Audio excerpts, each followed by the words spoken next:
Swami Vivekananda was a reading enthusiast. जब वो Chicago में रहते थे तो एक लाइब्रेरी में जाते, वहाँ से एक किताब इशू करते, पढ़कर अगले दिन लौटा देते, फिर दूसरी किताब लेते, उसे लौटाकर फिर नई किताब लेते। ये सिलसिला कुछ दिनों तक चलता रहा। लाइब्रेरियन जो था उसने देखा ये रोज एक किताब ले जाते हैं, अगले दिन वापस कर देते हैं। उसने एक दिन स्वामी जी से कहा कि किताब पढ़ते भी हो या यूं ही वापस कर देते हो लाकर? ये क्या नाटक है रोज रोज का तुम्हारा? किताब रखो अपने पास, तसल्ली से पढ़ लो और फिर वापस करो, इतनी क्या जल्दी है? स्वामी जी ने बड़ी विनम्रता से उत्तर दिया कि महाशय, मैं सारी किताबें पढ़ता हूं। लाइब्रेरियन को विश्वास नहीं हुआ कि एक ही दिन में कोई पूरी किताब कैसे पढ़ सकता है।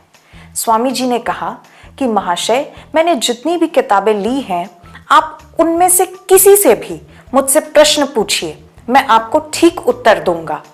लाइब्रेरियन ने रजिस्टर निकाला और जितने भी बुक्स स्वामी विवेकानंद जी ने एक हफ्ते में इशू किए थे, अलग अलग शेल्फ से वो सारे बुक्स लेकर आया और फिर उन किताबों में से स्वामी जी से प्रश्न पूछने लगा।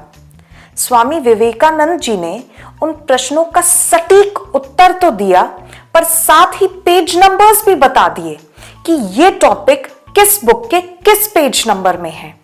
ये देखकर लाइब्रेरियन दंग रह गया, हैरान रह गया कि सारी किताबें आप पढ़ रहे हो और इतने बढ़िया तरीके से पढ़ रहे हो कि पेज नंबर तक याद है। ये कैसे संभव है? स्वामी विवेकानंद ने कहा कि ये एकाग्रता से संभव है। चित्त को यदि एकाग्र कर लिया जाए, मन को शांत कर लिया जाए और किसी भी काम को फोकस्ड होकर किया जाए, तो इस धरती पे असंभव तो कुछ भी नहीं है। हरिओम, नमस्कारम।